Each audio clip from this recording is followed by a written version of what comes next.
And now we are going to move and flip the script a bit.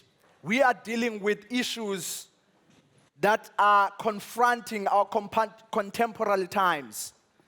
We will be talking more into the impacts of climate change and the role that we as members of the community can play in addressing the issue of climate change. We all know that the younger generation has been at the forefront of advancing and arguing and proposing solutions to the challenges of climate change as they confront all of us today. If you go to the African continent, many of us are crying, either were dealt with or confronted with the challenges of La Nina and Lina, which is the extreme heat waves that we are experiencing. In fact, it's not only an African problem. In Europe, not long ago, you were dealing with heat waves. In South and North America, it's the same issue.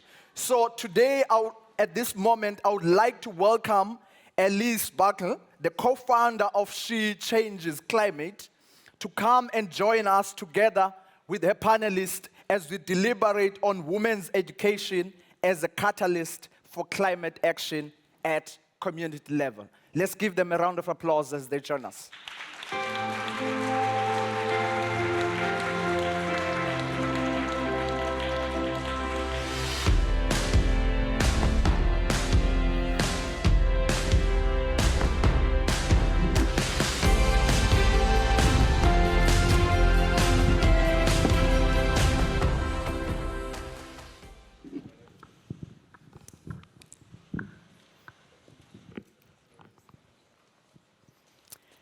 Welcome, everyone. Welcome back. Are you ready? Are you awake? Okay, good. This is a good start. So my name is Elise Buckle. I'm co-founder of She Changes Climate, also CEO of Climate and Sustainability, professor at university, and leadership mentor. So the topic we're going to discuss today is really close to my heart. We're going to talk about climate action and the role of women's education as a catalyst for change. I'm really, really happy as well because I have two superwomen with me today. The first one is Rachel Barré, and I'm sure all of you want to hear from her. She's the Environmental Leadership Director of L'Oréal. And Camilo, she joined from Brazil. She came all the way from Brazil. She's a social entrepreneur and CEO of INEA, also founder of Creators Academy Brazil. And I also love what she's saying, that we can change the world one conversation at a time. So this is what we're going to try to do today. Before we turn to them, I want to ask all of you here, for all the men who are here today, please stand up. Can we see you? Great.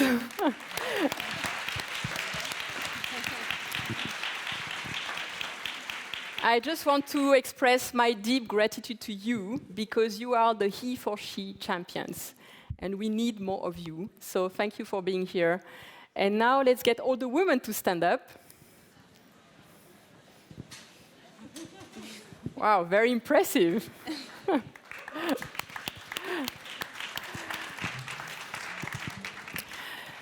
Thank you. I like starting with this small experiment because I'm sure it makes you reflect about what does it feel like to be in a minority, or what does it feel like to be a majority. Just imagine now, in the real world of climate politics, it's dominated by men. So at COP27 in Egypt last year, we had only 36% of women as climate delegates, and only 20% of heads of delegations were women. COP presidency since COP1 in 1995, when Angela Merkel was the president of COP, we had only 5 women as president of COP in 28 years. So the gender gap in the climate negotiations is huge. Imagine if you go to the G20, even more, right? All the heads of states are men. So how does it feel? And this is why, as She Changes Climate, we are advocating for 50% of women at all levels of decision-making. Because we know that when we have 50% of women, we have a better outcome. And it's actually about men and women together, right? We don't want only women, we want men and women together. We are advocating for a co-presidency for COP, for shared leadership, because we are complementary. So we don't have 50-50 balance today, but I heard this morning that next year, each woman would bring a man. So let's see if this is working. Now let's turn to our debate. I know we have somebody joining online, and I can see that she's here. Thank you so much for joining, Elisabeth. Elisabeth, you are also a champion. And again, deep gratitude for everything you've done, starting at a very early age. Elisabeth Wathuti is the founder of the Green Generation Initiative in Kenya. I understand your network has already planted 30,000 trees. That's a really good start. You're also head of campaign for the Wangari Maathai Foundation. So before we go deeply into the debate, I want to do a fire start. So I'm going to ask each of you in 30 seconds to tell us why do you think women's education is essential to address the climate crisis. So let's start with you, Elisabeth. I understand you're joining from Kenya today. So over to you. Why is women's education so essential to address the climate crisis? Yeah, thank you so much. And it's a great honor to be part of this session. I would have wished to be there in person, but I'm glad that I can still engage. I would say the reason it's to have women education as a catalyst of change is because women are not only resourceful, but they are catalysts of change. And despite being the most affected by the climate crisis, women are showing that they are leading the solution on the ground and they're stepping up to show that kind of leadership. So we need to empower them, and we need to make sure that we are not only recognizing their role, but we are embracing and giving them the tools and resources they require to do much more. Thank you, Elisabeth. And can you stay with us for half an hour at least, or is that okay to stay? Because I think we need to go deeper into the question. Okay, great. Thank you for this first response. And now over to you, Kamila. Why is this really close to your heart? When it comes to different oppressions, we regularly empower those that are the oppressor. So if we want to change things, we need to get in the room and taking decisions towards more affected. Girls and women has suffering different types of violence, but they are also a key stakeholder when it comes to change. I've been seeing by myself women, when they learn about something, they change culture. So I think we must invest in women and grow because they are the power source to change culture. Thank you. Well, on my side, I can share a bit of my journey on gender and climate. As a climate professional in a company working hard on gender equality, I really realized and acknowledged the specific impact of climate change on women's rights, especially through our sustainable sourcing practices and the relationship we had with some of the countries where most of the women were collecting the different natural ingredients that we need in our products. And very early on my career, I realized that these incredible women were very facing the direct impact of climate change in their day-to-day lives, struggling to maintain and keep a livelihood for the family. And for us, as a responsible corporate, responsible company, inserting a gender lens into our climate action plan, into our climate adaptation approach, really relied on the role we wanted women to play in climate mitigation and climate adaptation. We saw very early, and that was 20 years ago, that there was no climate action without social justice, without gender justice. And as women today are at the forefront of climate change and they do are solutionists, we do have a role and responsibility to engage them, to support and empower them, and to the, truly fair climate solutions. Thank you. No climate action without climate justice, and no climate action without gender justice. Indeed, it's all connected. And we've seen also statistics from the UN about the impacts of climate change on women. I think this is also what you're saying, that the most vulnerable people are affected by climate change more than anybody else. And actually, women and girls in particular are 14 times more likely to die in climate disasters. And this is something we've seen during the floods in Pakistan. A lot of women and girls died because they didn't know how to swim. They didn't have access to information, to cell phone, to finance. They stayed behind to look after the elderly people or the babies. So we know it's essential to give them access to information, to education, but also to finance and decision making. But women are they're not just victims of climate change. And I know, Rachel, this is also why you are investing in climate leadership for women, because women are also these incredible champions of resilience.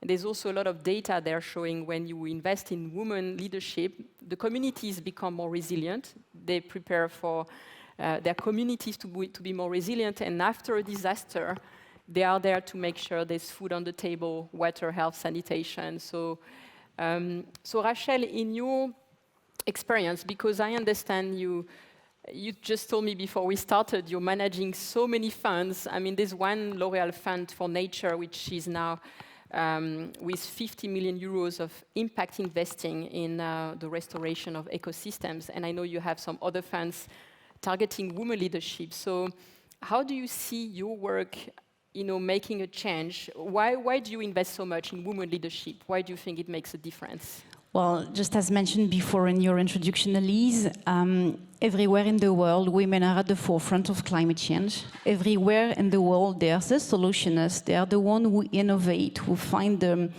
solutions so as to be more resilient, to be more adapted. But sometimes as well, even if they are powerful agents of change, they do face some discriminations, they do face some limitation, obstacles and barriers in their actions, sometimes due to the social norms locally, sometimes due to the structural gender inequalities. And for us, acting on women and climate and developing and reinforcing women's leadership in climate action really rely on their capacity to drive their own future and to make a difference in society. So this is why we've decided, as part of the overall L'Oréal responsibility, not only as a company, as a group, but also as a foundation, to dedicate a specific program around women and climate, which is specifically focusing on reinforcing women's leadership in climate action. So very concretely, we're supporting some women-led grassroots project on the ground, for example. We're developing some learning contents accessible online, supporting some mentorships activities so as to make sure that everywhere in the world, as soon as a woman has a solution to push, her project is known to the world, her voice is heard and is here to the world, and she can really have an influence to make an impactful impact on society. And that's it. So this is the way we approach it through mentorship program worldwide, for example, or some collaborative action gathering women so as to reinforce their role in climate action. Thank you so much, Rachel, for everything you're doing. And you just told me also before we started, you are supporting 20 amazing leaders in India, including 5 of them going to COP. So all these rising stars, and soon in Brazil, hopefully as well. Yes, well, that was a pilot experimentation, actually, trying to go a bit beyond the classical mentorship approach that we had experienced over the last 6 years.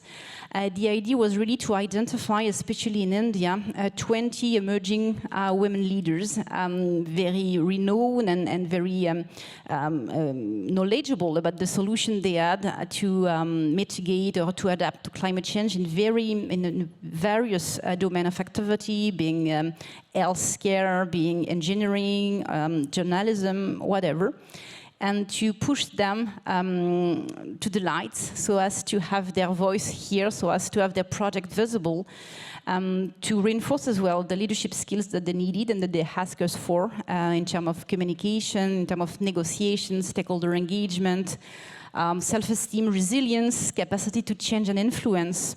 And we've been through a full journey with them this year. And the good news, yes, is that 5 out of the 20 that we've been gathering and supporting during this year have been, invited to COP28 so as to actively participate to the global climate conversation well, as representative of their of civilian society, but also with deep involvement in some of the UN conversation as well. Thank you so much. And we have a mentoring program as well as She Changes Climate with 300 people, so I'm sure there will be opportunities for cross-fertilization. The power of peer-to-peer coaching is also absolutely fabulous. So yeah, this is what they ask for us, from us as well, as to catalyze the creation of these networks of solutionists all over the world, so as to make connection, to feel reinforced with the collective approach and collective action, because very often they feel a bit lonely in their community as a woman, as a climate activist. So this is, I think, important to catalyze this kind of gathering and capacity to work together, so to reinforce themselves. thank you so much, Rachel. So this is a perfect transition to you.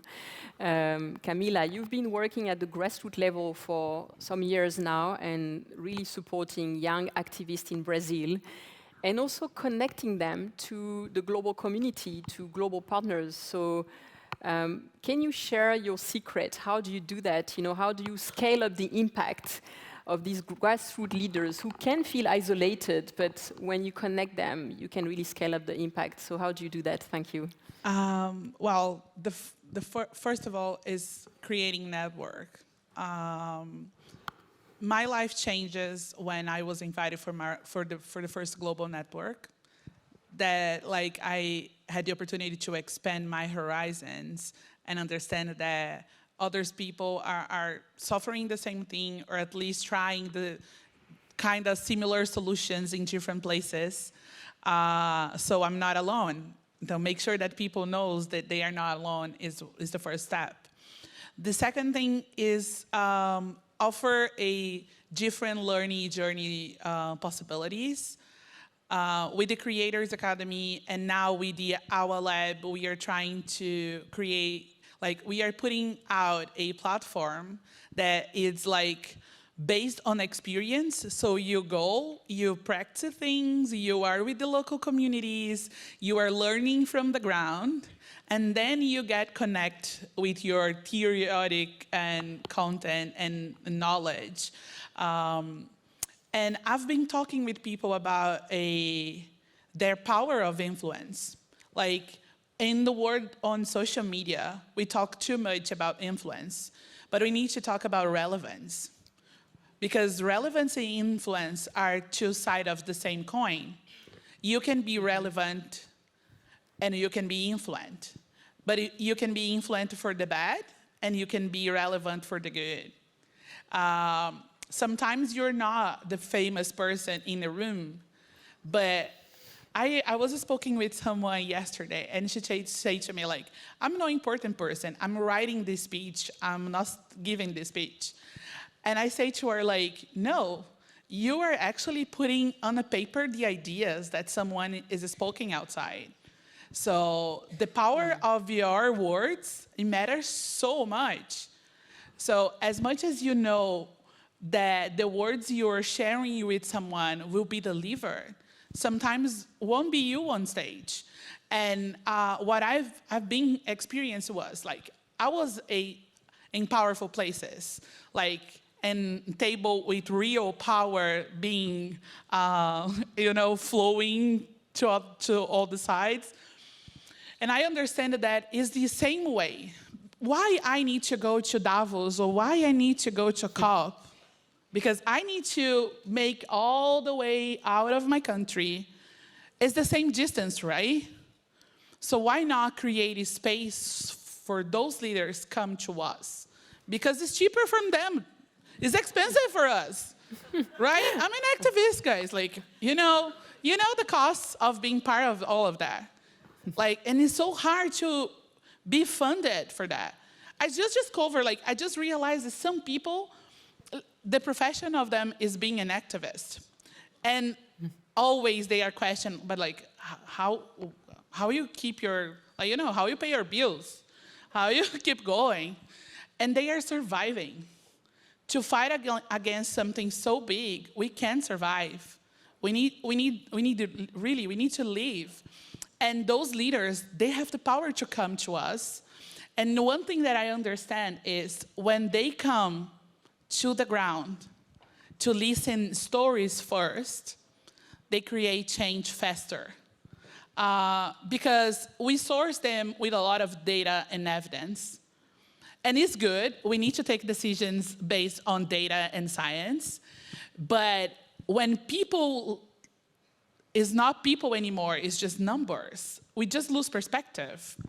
So that's why it's so important, like, create and had a relationship with programs. I wish I had, like, mentoring when I was 20. Probably my career will, like, go faster than it's going now. But as soon as we access, and this is the thing, the lack of access, I saw women doing extraordinary things when they have access. Like, we don't need to give them that much resource. It's the opportunity that is the key for create change. And they are doing this for climate with so less resources than we can imagine. It's just go to a local community that has a grandma taking care of the kids. They are doing circular economy for centuries, right? Now we sell as circular economy, but they are doing this for so long. So recognize the ancient knowledge as a tool that we must use nowadays to keep going is a key for that. And of course, help women understand ambition, and I'm not talking about climate ambition, which is important as well, but I'm talking about personal ambition, because what I've been seeing the activists, the climate activists, at some point they build this self-confidence to go on stage and speak up. So if we are managing to help women improve their self-confidence to speak up and try new things, I think they will create all the changes we need. Thank you so much, Kamila. That's amazing. And thank you for being here to speak up. And also, I understand we're all invited to Brazil. I understand Definitely, COP31 will be in Brazil.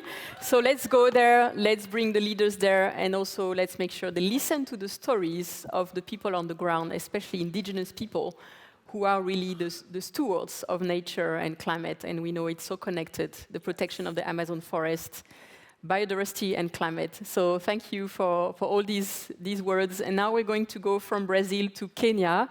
Back to you. And you did speak about access, decision-making, and finance. But we're going to go back to education as the starting point, because we believe without education and knowledge, we can't really get to the next stage, which is the next step, which is finance and decision-making. So Elizabeth, you started really, really early your career as a young activist. Could you tell us maybe about the role of education on this path that has made you who you are today, which, you know, very influential woman? Was there like a teacher or a particular program at school or something that happened that kind of sparkled the light and you thought, okay, I need to do this? Yeah, so I must say that as a young African woman who is championing for change and championing for climate action and environmental conservation, not just here in Kenya, but also globally, mine is a story of hope, resilience, and a story of action as well. And first is the role that education has had on me in terms of knowledge. I always talk about I started planting trees at a age, but at that young age, I may have known the linkages between the systems, between the forest around me, between the fast flowing that at some big velocity to the linkages with climate change. And I think the fact that I'm passionate about these things and being connected in my environment and my surrounding at a young age, I was able to have that love for nature. And in a huge way, I was able to learn how, as a young person, to even turn my frustrations into a hunger to want to do something about the challenges around me, such as deforestation, such as the climate crisis. And I think this passion and this gave me the urge to even have more access to knowledge, more access to awareness, and more access to information.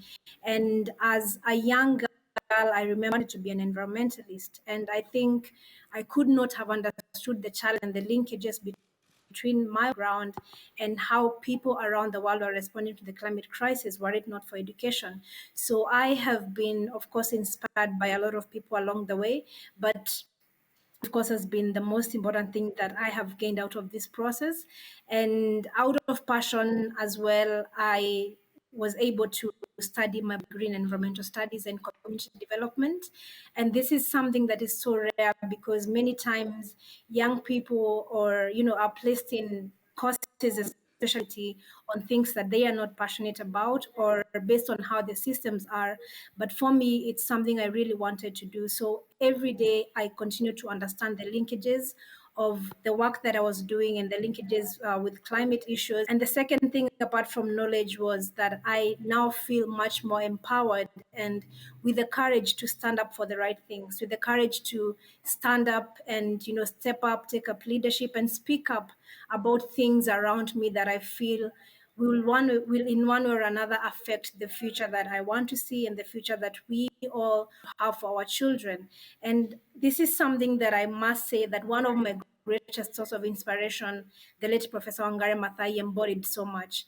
And in the 1970s, as she was fighting for the environment, she realized that women in her community were facing challenges, struggling to get water, struggling to get food for their families.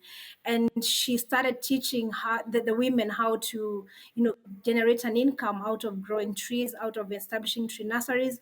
But one unique thing that I learned from her that I feel is one of the things that has continued to inspire me up to date is the fact that as she continued to empower these women, they were beginning to get more and more of a say on how their communities were run. And in the process, they began to also influence governance, to influence leadership, which I think is why it's very important that we educate women, that we empower women.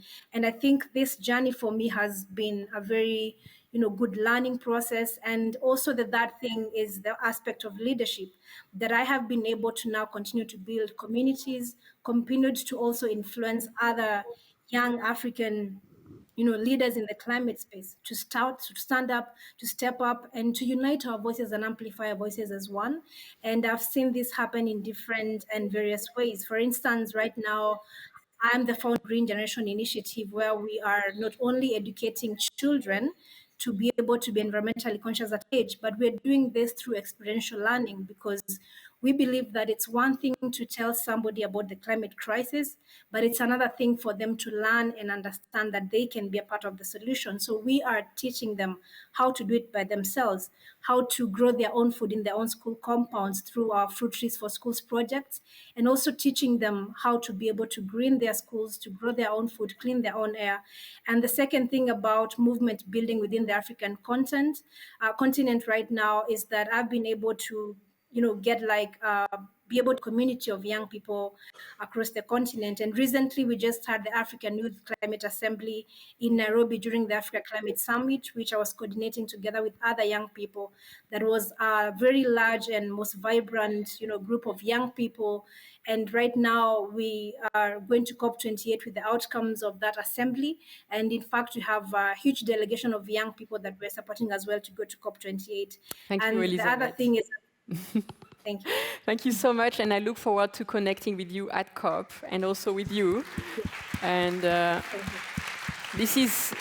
it's really inspiring because your story is a story of hope, and also the story of Wangari Maathai is a story of hope. Actually, it's a story I tell to my daughter at night. And this is also about how we transform eco-anxiety into collective action. We spoke about it. Collective action is the best antidote for this anxiety that is really strong now for youth. So if you look at the climate crisis, it's quite dark. 2023 is going to be the hottest year on record in human history.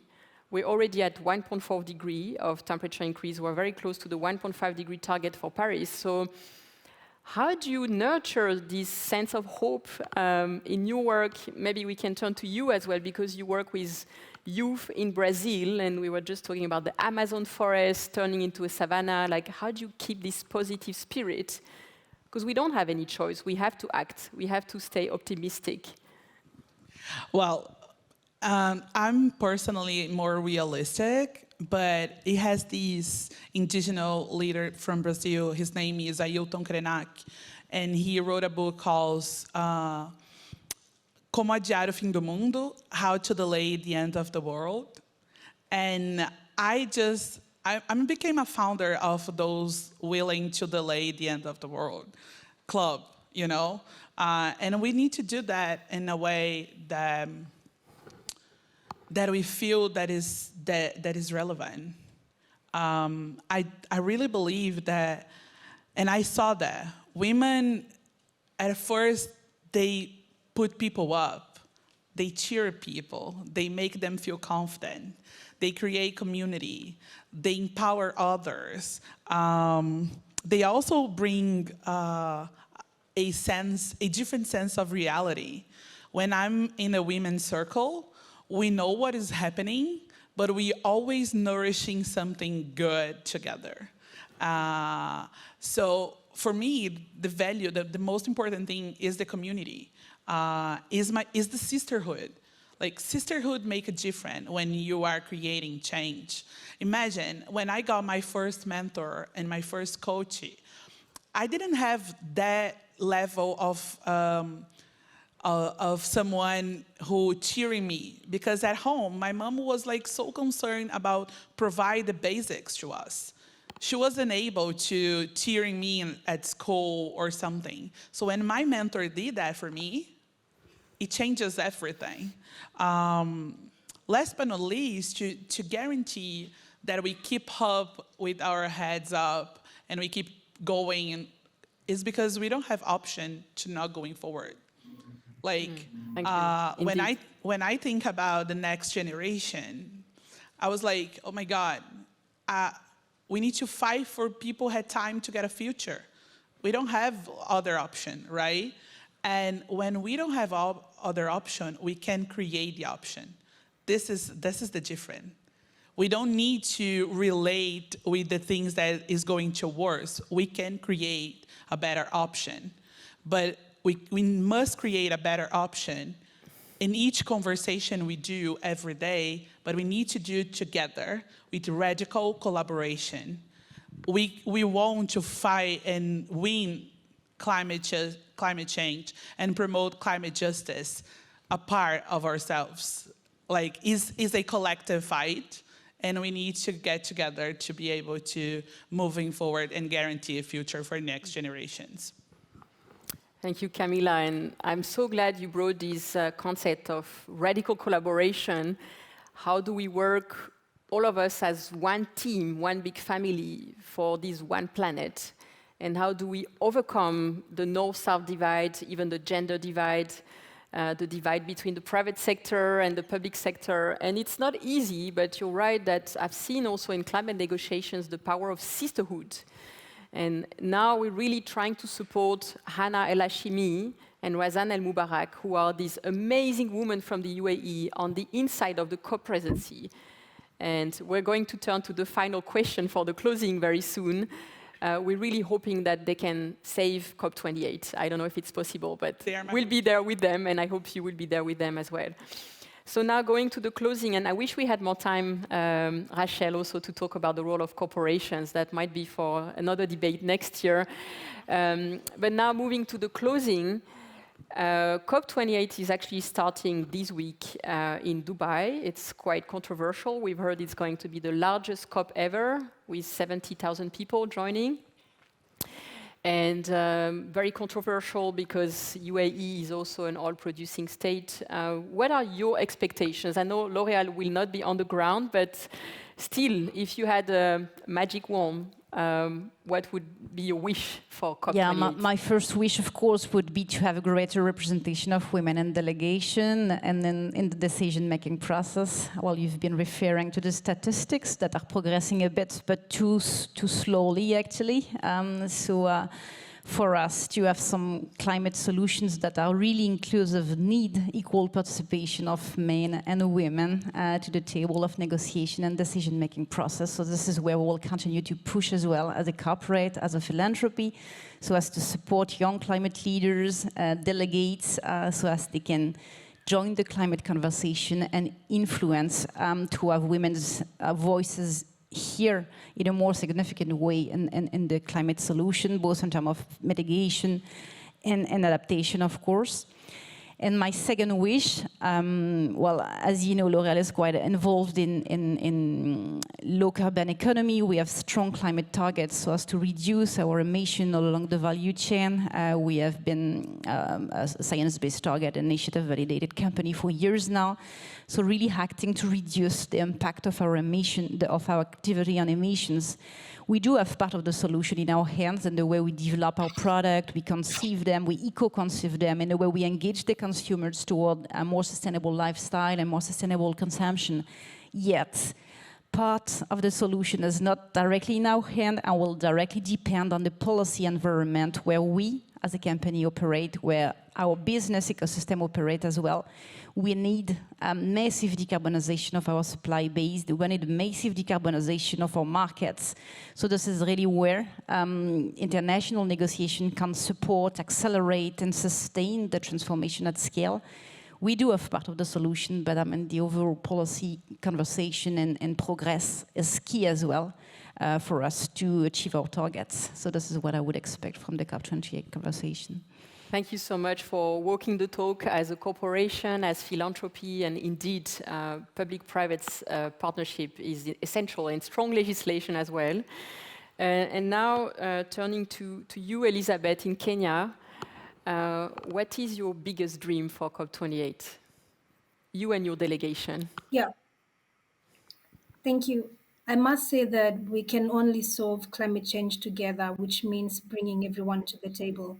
So my first expectation is a lot more on inclusion that, of course, goes beyond ticking the box, but inclusion that ensures that we have diverse voices present in the room and that their ideas and their solutions and their voices and their initiatives are being taken into consideration when the decisions are being made. Because it's one thing to have a voice, an opportunity in that space, but it's another thing to that the ideas and the and the issues we are voicing out are actually included and making part and parcel of the decisions that are being made in the halls of the COP.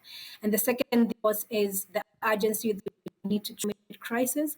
So this is a COP that should be purely based on action, purely based on showcasing of the initiatives and the solutions that are being led on the ground, the mere promises and commitment that we get that do not reflect what is being done. So my expectation is that, of course, the nation, countries, and the leaders will be more ambitious and focus a lot more on solutions, focus a lot more on the ground, and less of promises that are not being met. I think for me that will mean a successful COP, and of course making sure that every person is a part and parcel of it and making a contribution as well. Thank you. And you, your biggest dream? And then we have time out. Okay. It's like the climate emergency, the clock is ticking. So biggest dream for COP. The biggest dream is that we had the courage to take action on the real problem, which means talk about fossil fuels in the most honest way possible. We know that is a transition, that we are not getting out of that like from the night to the next morning. But we need to address the elephant in the room. We need to talk about seriously and openly as leaders. This is my biggest dream. But the dream more realistic is they get the loss and damage fund operating. That will be a huge victory, especially for those more impacted countries. And make sure that the committee responsible for the fund has equal spots for women and men, to make sure that the money will go to the right hands, the hands that can create impact with the financial support. And last but not least, that the richest countries committed for sure with their pledge of $100 billion a year to support developing countries or more affected countries. There will be, if these two funds works, I believe that we can create so much. And we need to have a diversity perspective when it comes to who is the person managing the money and following the results. I think if we get more women taking care of the metrics, following the KPIs, and going to the local communities to see the problem and the solutions happening, this COP will be amazing. Thank you so much for hearing me. Obrigado. Okay, so time is out. So education is key. It's the condition for change. It's not enough, but this is the first step. Access to finance, access to decision-making power. And thank you for demonstrating also the power of collective action. We're also a member of the Dandelion Network. This is this flower here, which is a flower that grows on 7 continents. It's very resistant, very resilient. And the initiative is actually to reach out to 2 billion people, because sometimes we forget that actually a lot of women and girls don't even know about climate change. So this is the first step, how we can get public information. This climate crisis is also a communications crisis. So I hope all of you can also join this Dandelion movement. And finishing with that on a note of hope, I'm just going to ask everybody here to stand up, men and women together, and the speakers and the audience. And thank you. We have to do this. We have to address the climate crisis, and we can do it. Thank you.